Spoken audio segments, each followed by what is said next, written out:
오늘은 소명을 받은 예레미야, 소명을 받은 예레미야이란 제목으로 말씀을 상고합니다.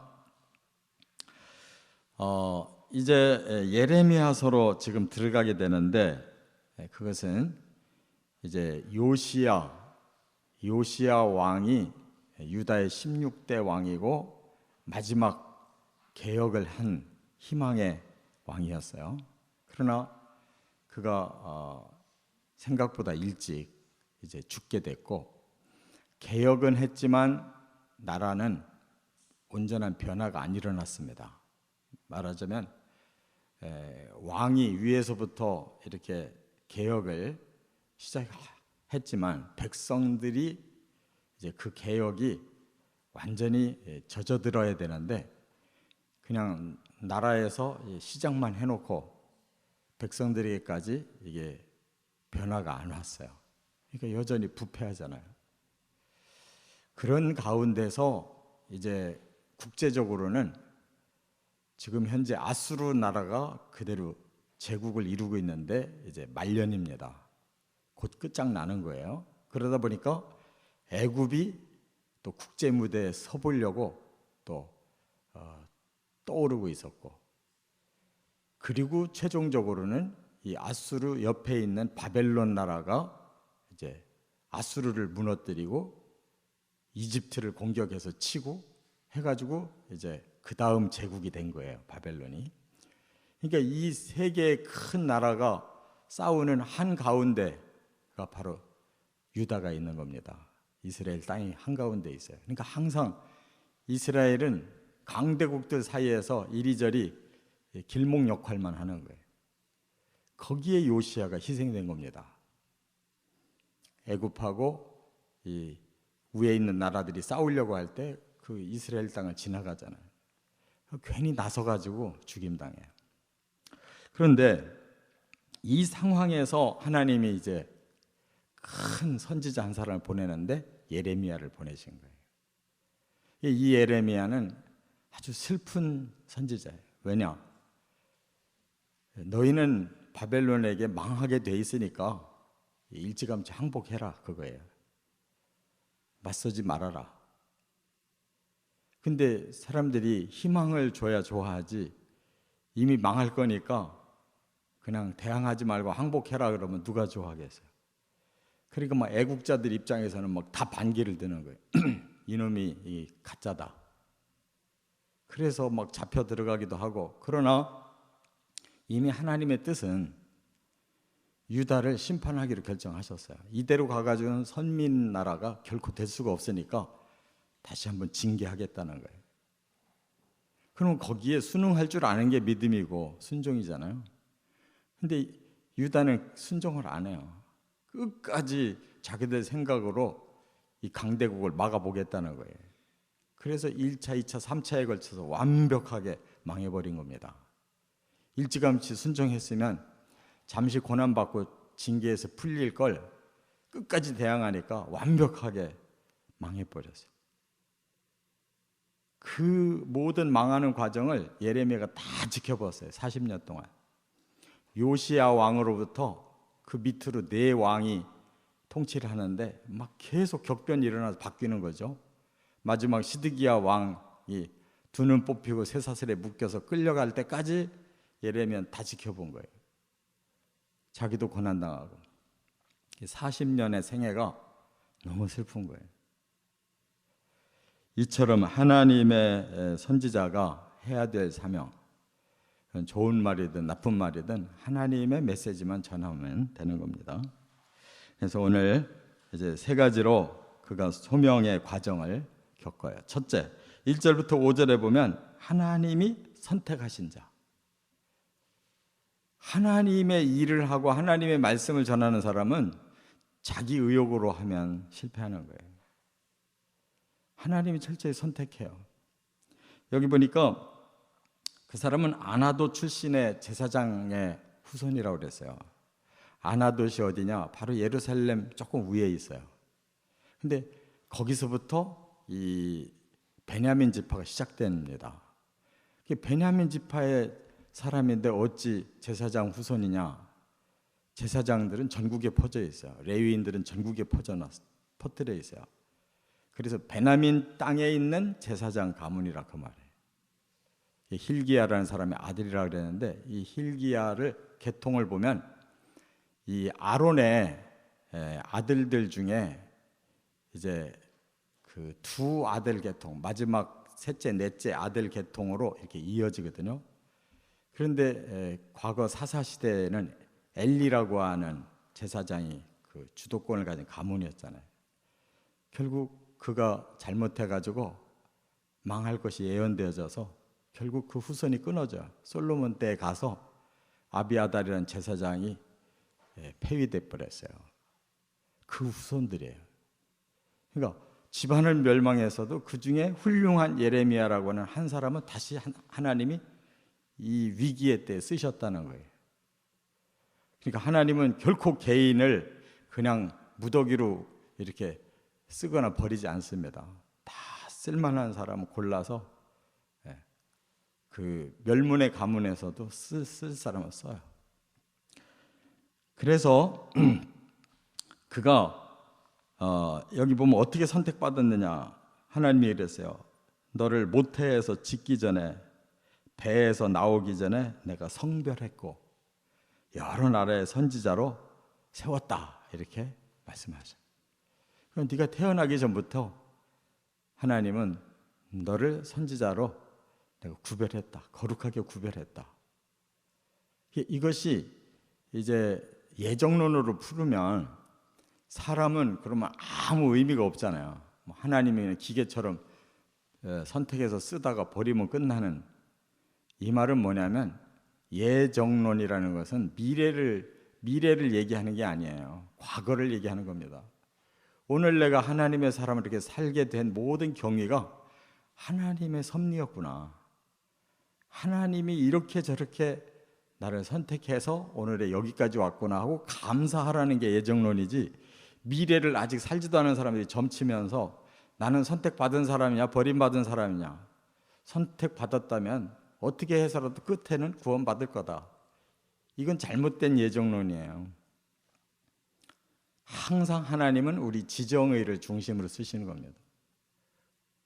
우리가 순종할 때 쓰시는 거예요. 그래서 어떤 자가 순종하느냐, 하나님의 섭리를 받아들이는 자가 순종하는 거예요. 이렇게 하나님이 말씀한 거예요. 나는 너를 벌써부터 선택했다. 이제 너는 나를 따라라. 그때 믿음을 가진 자가 순종하면 구원받고 쓰임받고 하는 거예요. 깨달으시 바랍니다. 우리를 로봇처럼 지은 게 아니에요. 우리의 지정의는 고귀해요. 수억의 사람이 있어도 우리 한 사람 한 사람의 지정의는 독특한 한 사람의 인격이에요. 하나님은 우리를 그렇게 부르지 그렇게 무더기로 부르는 법이 없어요. 그래서 이렇게 하나님이 예레미야에게 그 악역을 맡긴 거죠. 너 망한다는 말을 하는 그 악역을 맡겼는데 그 사람이 감당하고 싶겠어요? 그러나 그게 사명이에요. 그러니까 우리가 항상 주인공 하고 싶잖아요. 근데 조연 역할을 너는 해야 된다 할 때 그 역할에 충실하면 되는 거예요. 근데 본분을 잃어버리고 나는 항상 주인공이다, 이렇게 자기 중심으로 돌리면 인생이 헛바꿔 도는 거예요. 하나님 쓰고자 하는데 거기에 맞춘 부품으로만 쓰임 받으면 되는 거예요. 그게 소명이라는 것입니다. 두 번째, 6절부터 8절에 보면 겸손히 순종해야 할 자. 예레미야는 정말 겸손했어요. 그래서 이렇게 말을 합니다. 슬픕니다. 왜냐하면 나는 아이라 말을 할 줄을 알지 못합니다. 그래서 이 말은 뭐냐면 하나님이 주신 이 사명이 저한테는 너무 버겁습니다. 저는 아이에 불과합니다. 제가 어찌 이런 큰 일을 할 수가 있습니까? 라고 겸손한 마음으로 이렇게 오히려 슬픔을 표현해요. 그때 하나님이 뭐라고 말씀했어요? 가라. 여기 8절에 그랬어요. 7절에 그랬어요. 내가 너를 누구에게 보내든지 너는 가며 내가 네게 무엇을 명령하든지 너는 말할지니라. 내가 너와 함께하고 너를 구원하리라. 그러니까 너는 내게 순종만 하면 된다.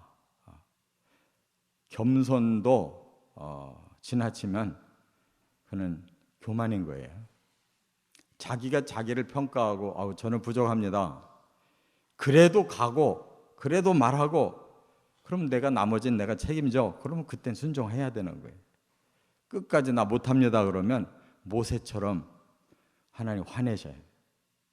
출애굽기 4장에서도 하나님이 모세를 선택해서 쓰시려고 그러는데 저는 입이 둔하고 뻣뻣하고 계속 변명하다가 하나님은 혼나잖아요.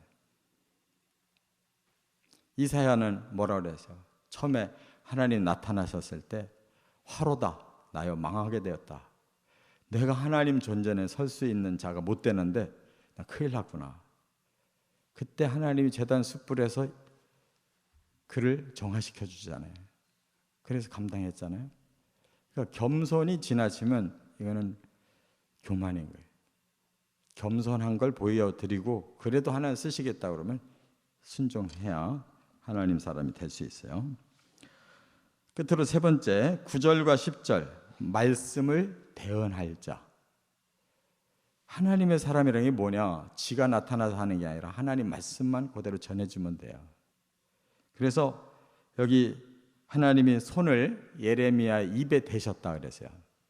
그러면서 내 말을 네 입에 두었다. 그러니까 하나님이 네 입을 주장해서 하나님 하고 싶은 말씀을 네 입을 통해 하겠다는 거예요. 너는 내 입의 역할만 해라. 그거예요. 이처럼 하나님이 능력 주시고 하나님이 쓸 곳을 데리고 가서 말하게 하시는 거예요. 우리는 하나님의 입이 되면 되는 거예요. 자기 생각을 말하지 말고 입만 하나님이 말씀 주시는 대로 열으면 돼요. 그런데 그렇게 했더니 고난이 생겼어요. 왜냐하면 망한다는 말을 하라니까. 대항하지 말고 순응하려니까. 사람들은 그때 이제 애국심이 나오는 거죠. 그러니까 알량한 애국심을 보여봐야 이미 망할 짓을 해놓고 뒤늦게 애국자인 것처럼 떠드는 것들이 그게 매국노들이에요. 이미 하나님의 징계가 떨어졌는데 겸손히 징계를 받아야 제가 죄인입니다 하고 그 죄를 씻을 기회가 오는 거잖아요.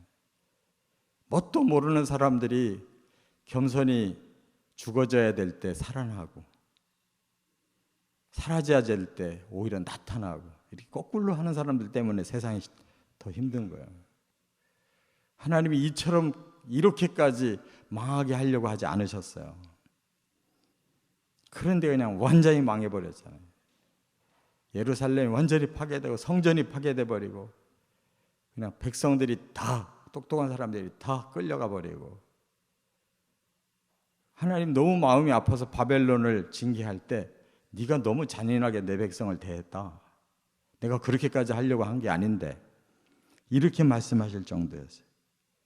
그러니까 우리는 말씀의 기준에 서기만 하면 되는 거예요.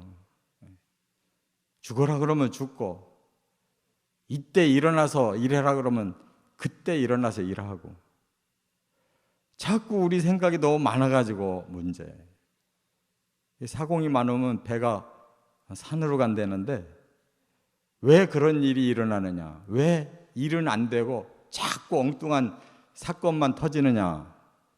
자기 생각들이 많아서 하나님 생각으로 모아주고 다 입이 돼야 되는데 자기 입이 돼버리는 거예요. 자기 생각들을 다 말하니까 100이면 100, 1000이면 1000 의견이 갈라지잖아요. 하나님 말씀 하나인데 어째 1000으로 갈라질까? 다 자기 얘기하니까 그런 거예요. 하나님 앞에 기도를 해보고 하나님 말씀이 뭔지를 귀 기울여 보면 말이 줄어들 거 아니에요. 깨달으시 바랍니다. 우리는 대언하는 자지 우리가 말하는 자가 아니라는 거예요. 그래서 말씀을 전하는 자도 항상 깨달아 봐야 돼요.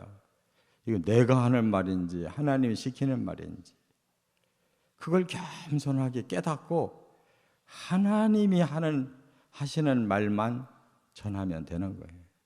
그 결과는 하나님 책임져 주시는 거예요. 이렇게 하나님의 말씀이 뭐냐? 뽑고 너에게 뭐를 메시지를 전하게 할 거냐? 내가 뽑고 파괴하고 파멸하고 넘어뜨리고 건설하고 심게 하였다. 이 말은 뭐야? 하나님이 심판자시고 하나님이 구원자시다. 내가 파괴할 자는 파괴할 거고 내가 건설할 자는 건설할 거다. 그래서 예레미야가 그대로 전했다가 바벨론의 간첩이라고 이렇게 오해를 받은 거예요. 그래도 그 생애는 많은 고난을 겪어서도 하늘나라에서는 영광스러운 잘 됐을 겁니다. 그렇지 않겠어요? 세상에서 나쁜 놈이라고 취급당하고 죽었어도 하늘나라에 상급받을 자가 있어요. 두고 봐야 되는 거예요. 이 땅에서 드러난 사람이 꼭 훌륭한 거 아닙니다. 진짜 훌륭한데 희생당한 사람들이 많아요. 그걸 하늘에서 보상받는 게 영원한 상급인 줄 믿습니다. 대언만 하면 되는 거예요. 이렇게 우리도 소명을 잘 감당해 내시기를 주의 이름으로 축원합니다.